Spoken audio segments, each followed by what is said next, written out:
You guys okay? Hey, you, mama. Big baby. You're a big baby. Oh, we're finally back. And asikasuhin na natin yung ating mga animals. And check natin yung adjustment na dapat natin gagawin. Maxine, masyado na magulo dito sa bahay mo. You have to come out. Hold on. Sit. Maxine, sit. Sit. I know, you miss me. You miss me. Okay, wait. I'll let you roam around. Hold on. Maxine, let's wait. Go. Huh? Sana si Maxine. Here she comes. Go.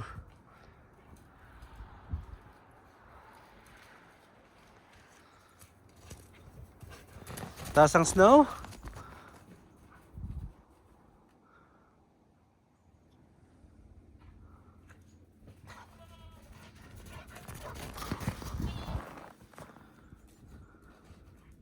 So, yan kay Maxine. And marami tayong dapat na ayusin dito kasi magulo. Okay. So yan yung dito. Kay Maxine. Now, check natin yung iba. Oh, yung mga manok talagang naghihintay sa atin. And yes, magulo dito. So we'll feed them. And yan natin kung ano magiging sitwasyon. You guys, you miss us. You miss me. Madami ng dumi. Yeah, we got some cleaning to do. And wala ding tubig, but we'll get that done. You got food, no water. What can you say, guys? You miss me? You miss me, guys? You guys look fine, but I know you got a lot of things needed. Matataba pa naman. Actually, I didn't expect na ganito. Matataba yung mga manok. Hey guys, maraming food. How about you guys there? So, according sa nag-check ng ating farm, may namatay na 2 manok. So, it's out of our control now. And we'll leave it that para sa mga manok.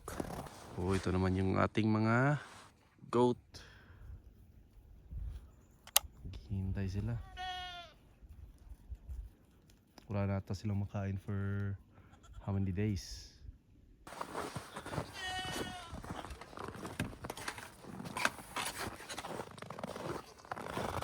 How are you guys? How are you? You're so buff.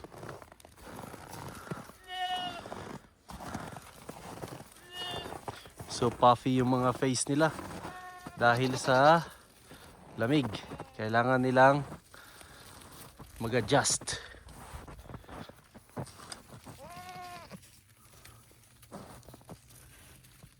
Did you do your job? Ito yung lalaki natin. Buntis ba lahat? Siguro naman buntis lahat. And then dito sa kabila, ito yung mga sheep natin. And I think they're okay. They're fine. Wala naman natang namamayat. Matataba pa rin. Are you guys okay here? Huh? You guys okay? Hey, you, mama. Hey, how about you? Oh, you wanna say hi too? Laki na itong sheep natin. And You miss me? Uy. I know.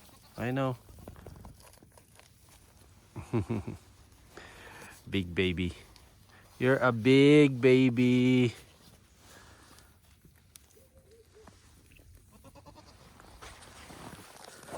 Okay, excuse me, padaan. Hintay-hintay lang, bibigyan ko kayo ng food. Check ko muna yung check natin yung bahay nila.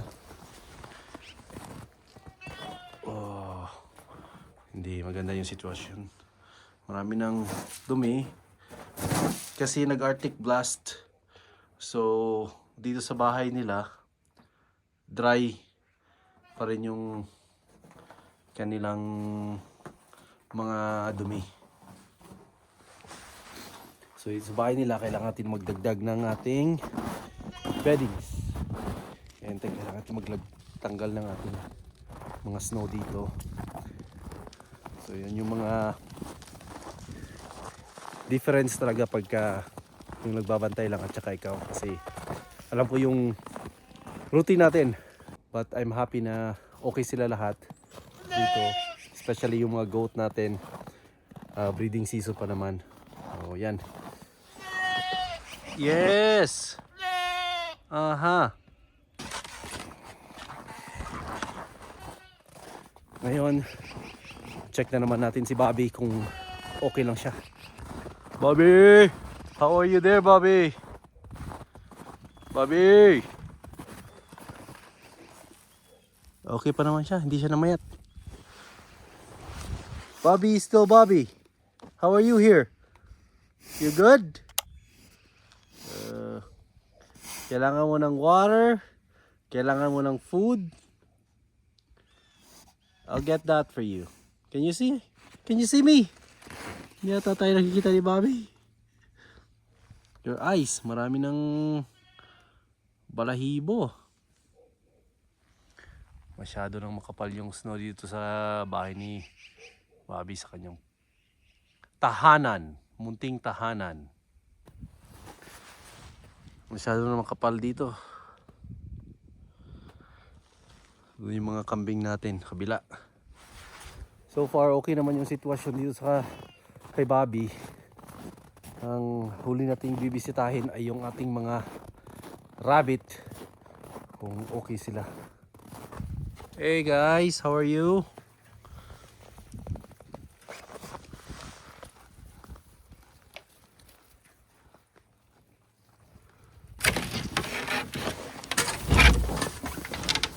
Oop, natakot ata sila. No, I'm not gonna hurt you. Check ko lang kayo kung okay kayo. But I think you're okay. Wala na silang food. I think water, wala na rin. Yan na natin ang food.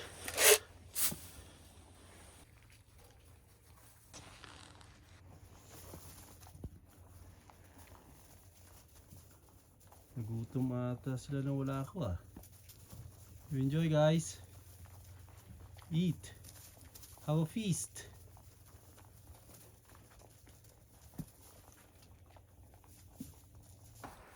Check naman natin yung situation sa loob ng bahay niya.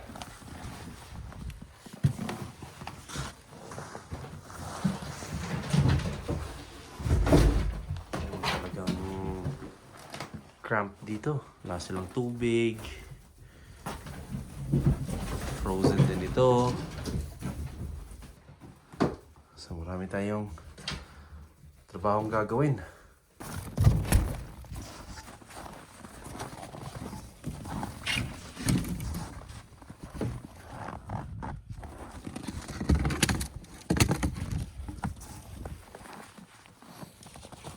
So yan yung situation dito sa ating farm today. And marami tayong dapat na i-adjust. And we're gonna do it one at a time para balik ulit tayo sa ating routine. And guys, thank you for watching because there's gonna be a lot more to do in the next few days. So we'll see you around.